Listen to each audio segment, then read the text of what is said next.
My father's voice cut through the auditorium. "You call that dancing?" he barked. "I didn't pay thousands for mediocrity." Silence. Hundreds of eyes on me. Tears blurred the spotlight. 12 years of ballet. Gone in a single outburst. Then the music started again. Soft, unexpected. And my 13-year-old sister stood up, walked onto the stage, took my hand, and everything changed. That moment is stuck in my memory, clear and painful. I was 18 and performing a solo I had practiced for months. The Odette variation from Swan Lake. It was difficult, emotional, and the result of years of hard work, sore feet, and strict routines. Wearing my white tutu, I danced across the stage, doing all the moves perfectly, arabesque, développé, arms in second position. The audience was quiet, watching every step.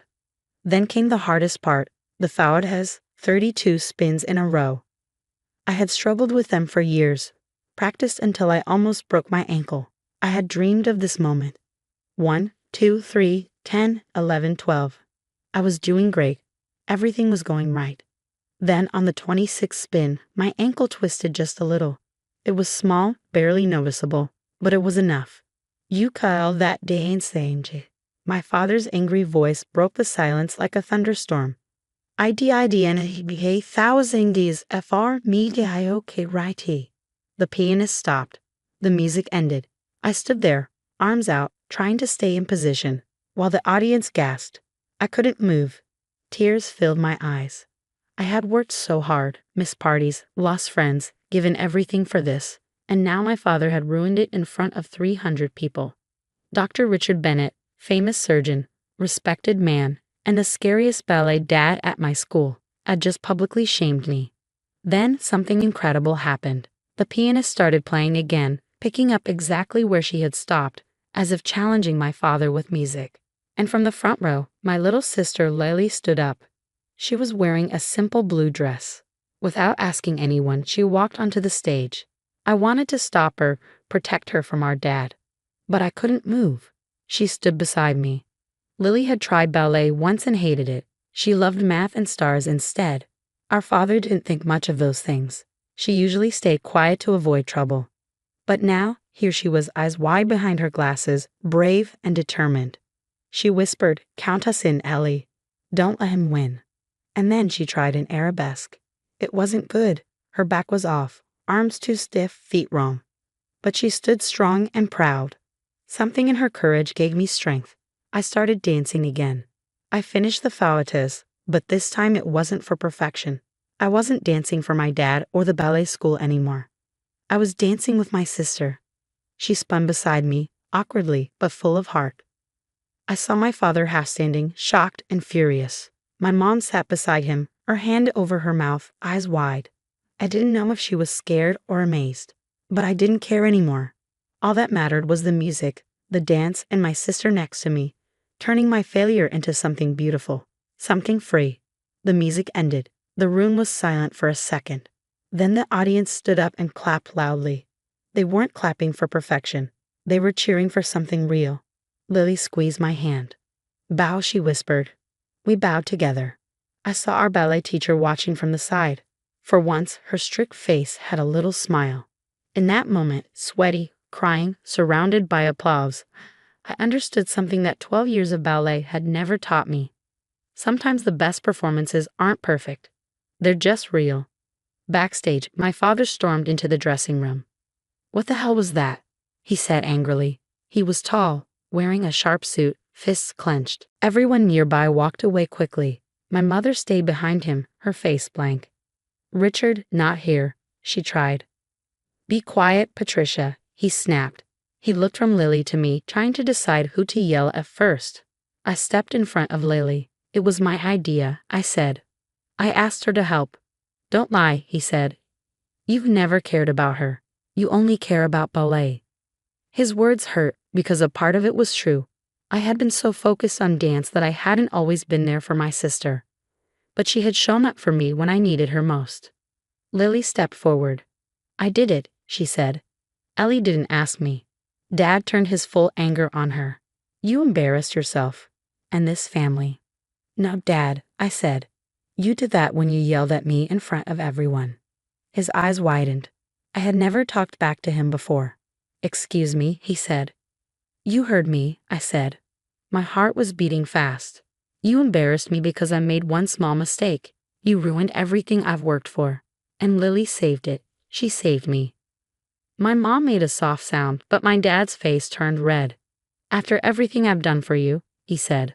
"All the money, time, the doors I opened for you. Opportunities." I laughed a little. "You mean the childhood I missed? The friends I couldn't have? The colleges I didn't apply to because ballet comes first?" He stepped closer, trying to scare me like always. "Without me, you'd be average. Is that what you want, Eleanor? To be average?" That word, average, had always haunted me. He used it to scare me into working harder. But now, after what had just happened, I saw things differently. Maybe average wouldn't be so bad, I said, if it meant being happy. He looked stunned. "Happy? Ballet isn't about happy. It's about being the best." "No, Dad," Lily said. "That's what it means to you, not to Ellie." My mom stepped in, trying to calm him.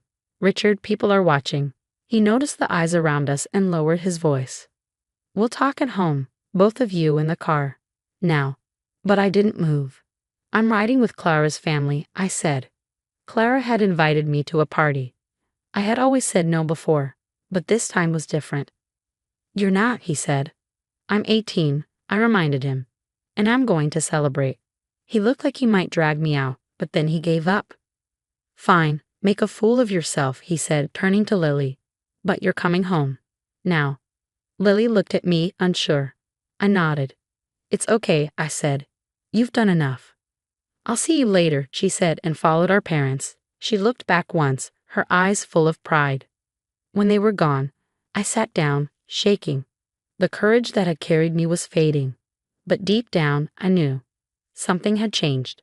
And maybe, for the first time, that change was mine. Clara emerged from wherever she tactfully vanished during the showdown, eyes wide with shock and something like admiration. "Holy shit, Ellie," she whispered. "I've never seen anyone talk back to the doc like that." Neither had I, especially not me. "You're really coming to the party?" she asked, her expression a mix of disbelief and barely contained glee. I turned to face the dressing room mirror. Stage makeup still painted me into someone regal, rhinestone tiara glinting, bun sculpted to perfection, lashes long and curled. The image staring back was the same one I practiced into existence, a flawless ballerina. But beneath the lacquered exterior, something new stirred. "Yeah," I said, the answer landing in my chest like a truth I hadn't let myself speak before. "I'm coming." It was 1:37 a.m. when I crept through the front door. 3 hours past curfew. The Bennett house was silent, steeped in the kind of hush that clings after a storm. The cast party had been different, eye-opening. Dancers I trained beside for years suddenly saw me, talked to me, as if I were a real person. They shared jokes, photos, stories. Compliments about my technique morphed into genuine conversations about the final duet, about Lily. That was the most honest thing I've ever seen on that stage, Clara had said, squeezing my hand. "For once, it wasn't the perfect Ellie robot. It was you.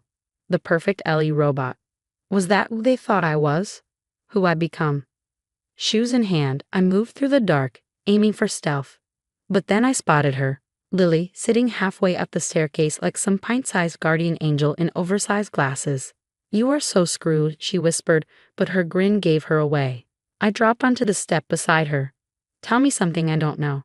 Dad went nuclear, ranted for a full hour. Mom actually told him to shut up. She blinked, stunned even in the retelling.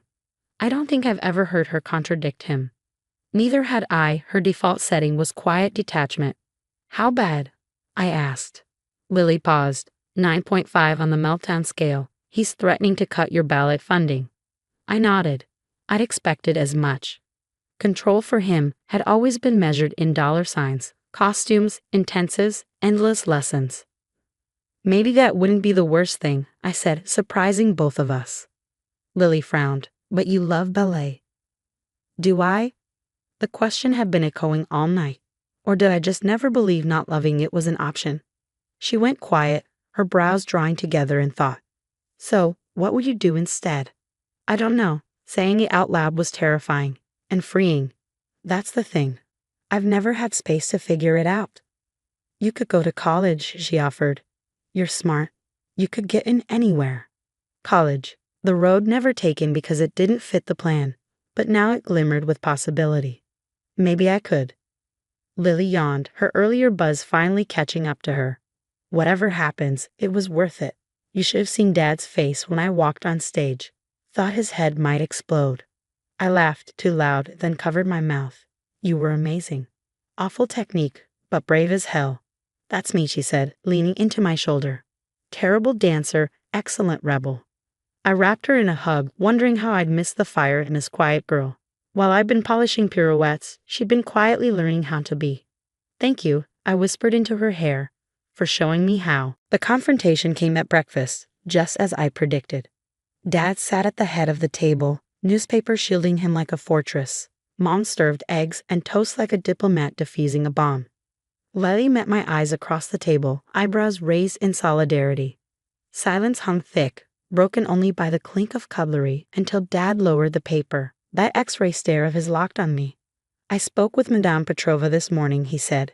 She agrees your behavior was unprofessional and deeply disappointing. I kept still. I doubted Madame had used those exact words. But, he continued, she's willing to overlook the incident based on your record.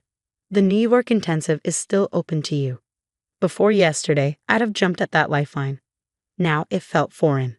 I'm not going, I said. My mother's fork slipped. Dad's eyes narrowed. Excuse me, he said, voice low and dangerous. I said I'm not going. I'm taking a break from ballet. A break? His lip curled. And what do you intend to do with this break? I'm applying to colleges. I've missed early admission, but there's still time for regular. This is absurd, he said. You have a clear path. Do you know how many girls would kill for what you have? Then give it to one of them, I said quietly. Someone who actually wants it. You want it. I wanted to want it, I corrected. But yesterday, dancing with Lily, imperfect and unplanned. I actually enjoyed ballet for the first time in years. Enjoyment? He spat. This isn't about fun, it's about excellence. Maybe for you, I said. But it's my life. He shoved back from the table, rising to his full height. Don't expect me to pay for some meaningless liberal arts degree. Richard, my mother said sharply. He turned on her, shocked. You stay out of this. Her voice didn't waver.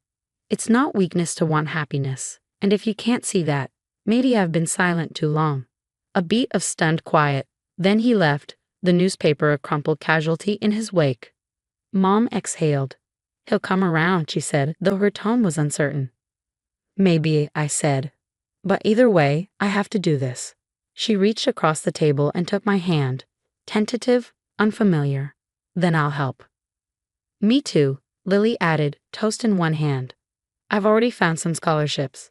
I looked at them both, this brave, blooming version of my mother, this whip-smart sister who had quietly paved the way, and felt something shift.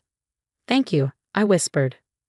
Someone had to save you from a life of bloody toes and starvation, Lily said with a shrug, though I am never doing that stage thing again. I laughed, really laughed. You were ridiculous. Sometimes, she said, ridiculous is exactly what's needed. The months that followed were a strange mix of hard and freeing. Dad followed through, no more money.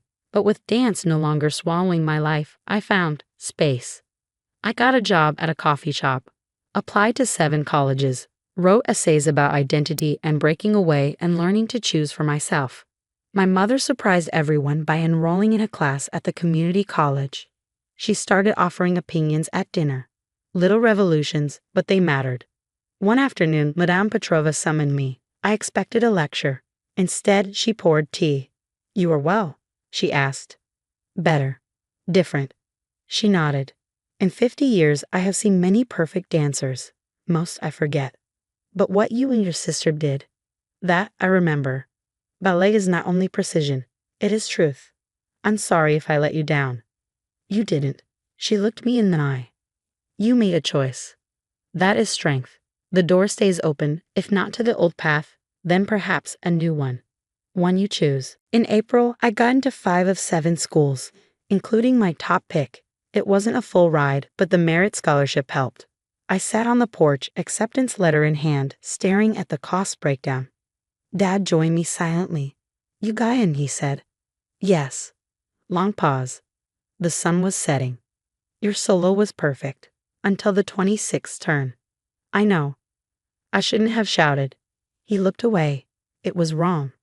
It was the closest thing I'd ever get to an apology.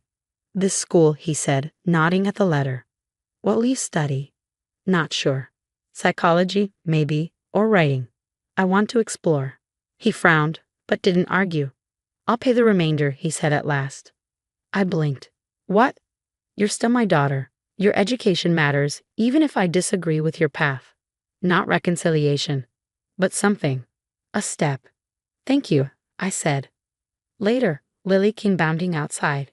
"You're going, and he's paying." Victory. I laughed. "It's a start."